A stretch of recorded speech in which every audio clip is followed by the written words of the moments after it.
Looks like we got live action and everything. All right, Monday, November 9th, a start of our new quote series, number 27. You have three choices in life: give in, give up, or give it your all. Ooh. Little crack in the voice there. So true it is. I'm always preaching to people when they have an issue. I said, that's okay, just don't give up. Just keep moving. Posting how do you say their name? Pentatonics version of Sounds of Silence. Take a listen to it, see what you get from it. The original artists, of course, were Simon and Garfunkel. Written many years ago in the 60s when I was a senior in high school, is when it came out. So take a look at the video and listen to it and see what you think, if it strikes anything in your heart. All right, before we start some more on Calvin, we won't have class on Wednesday. Veterans Day, and also I'm asking all of you to pray this week about the people that are visiting our school for complete accreditation, and so we can get that ORG tag on the back of it and move on forward.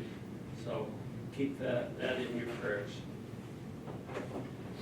Also, with the one less class day, I would think you could get caught up with, chapter, let's say 8, 9, the last ones we've done, Chaucer, etc.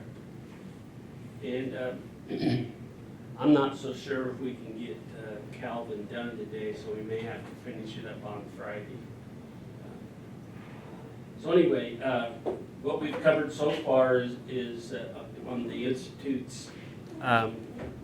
In your textbook, they're referred to as chapters. First one was knowledge of God and ourselves, and the connection of knowing ourselves and knowing God. And 2, what it is to know God, the tendencies and the substance in them. And today we're going to look at the knowledge of God naturally implanted in our mind. I like to add that it's also implanted in our being from the very beginning. As our bodies, or as our cells, and we're conceived, God is within us, and we are images of Him. Now, a couple things I'd like to mention before I read some things out of the text. He states the natural instinct and the sense of deity is already in our minds also.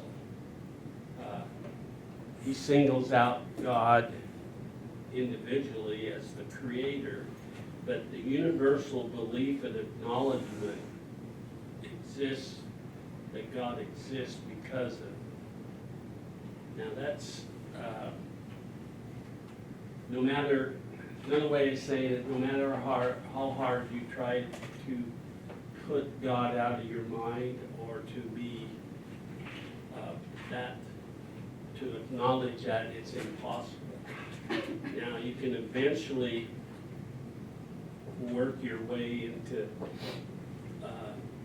evilness, or even being an atheist, or questioning what happens. He goes on and says these couple things: the natural instinct, some sense of deity is already in our minds, and the universal belief and acknowledgement of the existence of God is in everyone's mind. We are born or conceived with this. Now, he also points out some objections that religion and belief in deity the people against this theory are inventions of corrupt individuals, or even mentions the word politicians, crafty politicians.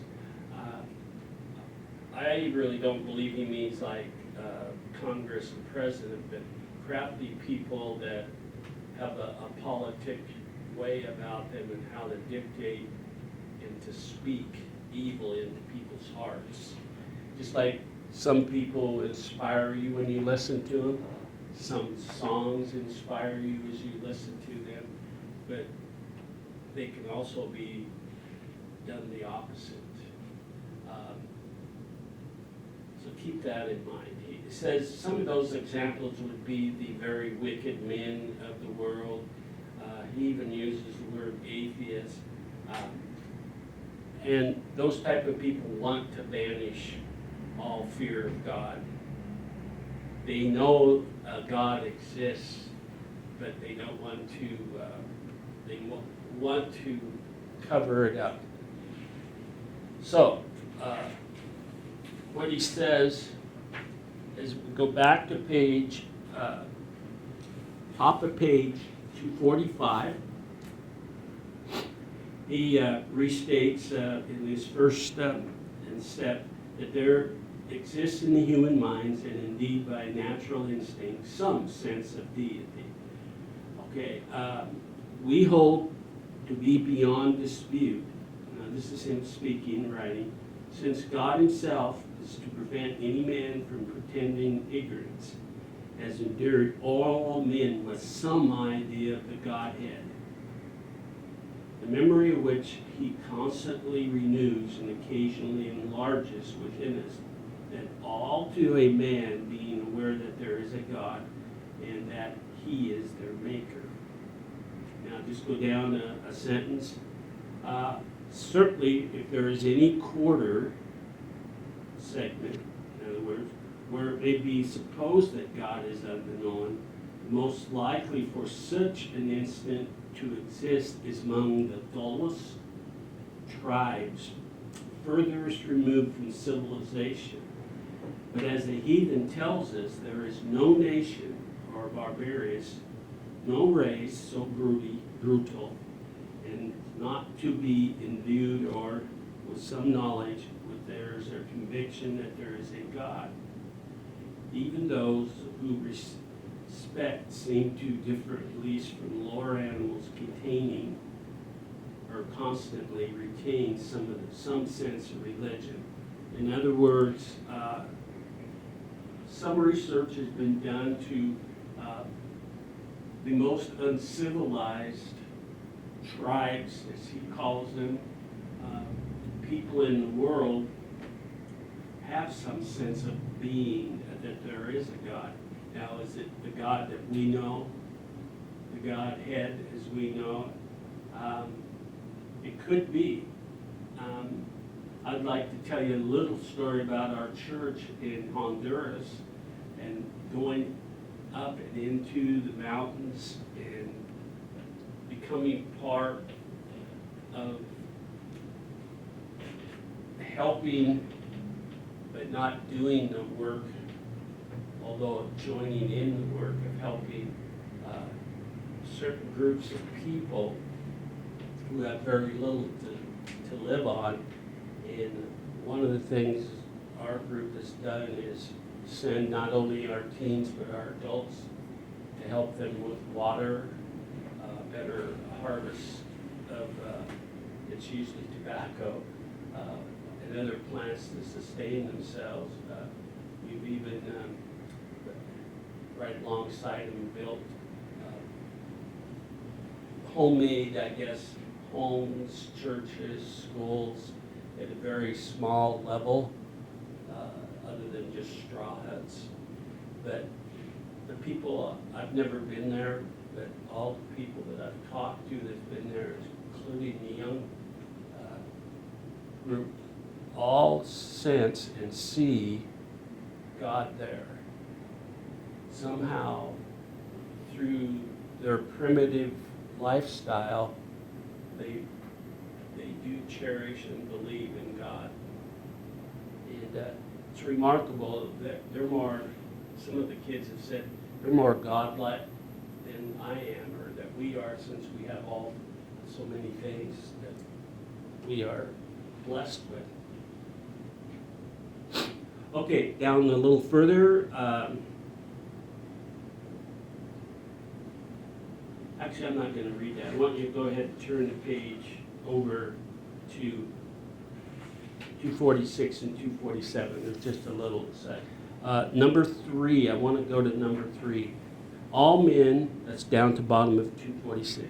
All men of sound judgment will therefore hold that a sense of deity is indelibly engraved in our human heart, and that this belief is naturally engendered in all, and thoroughly fixed, as it were, in our very bones. And it's strikingly attested by the community of the wicked, who, through they struggle fiercely, are unable to extract themselves from the fear of God. No matter how hard they try, he says, not to believe that there is a God, they can't.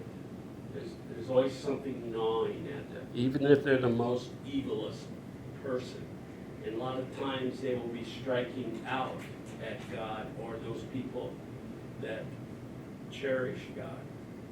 I'm sure you can think of some biblical examples. I'm right now thinking of a movie I watched. It's a series of movies that are very interesting. God's Not Dead.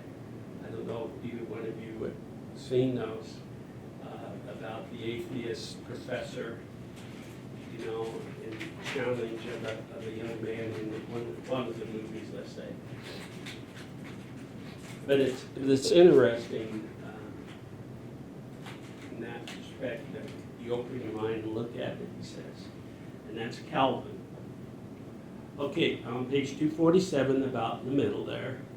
Moreover, if all are born and live for the express purpose of learning to know God, and if the knowledge of God, insofar as it fails to produce this effect, is fleeting and vain, it is clear that all those who do not direct their whole thoughts and actions of their lives to this end to fulfill the law of their being. This did not escape observations, and I'd just like to mention this, of other philosophers we've looked at. Plato, he mentions right off the bat, and some others, in the search for God, in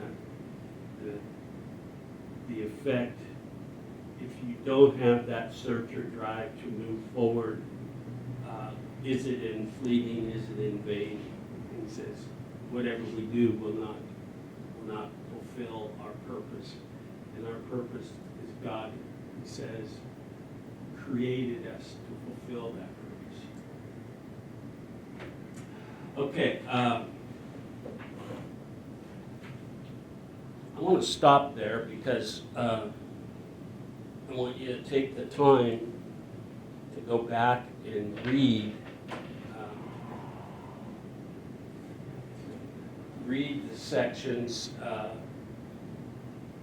and see if you can pick up some other ideas. And Friday, we're going to finish John Calvin, his 4th chapter, or as I like to call them, Institutes, because it's called the Institutes. Is one of the reasons I did that. Knowledge of God, is it stifled? Is it corrupted? Is it only for mature people, only for people who believe, or for those who do not believe or are in question, or caught in the middle of their knowledge of God? So, let's sign off for now, and please make sure you take a look at the quote up here. Get your quotes turned in to me. A lot of you have put stuff online already. Just want to remind everybody to get everything as close to caught up as you can. Wednesday there'll be no class. It's Veterans Day. And Friday we'll hopefully things work out well, we'll finish up Calvin and be ready to start a new person. So with that, wish you a good week. And if you haven't, I think everybody just about has turned in their midterm paper. It is past due, so go for that. Thank you.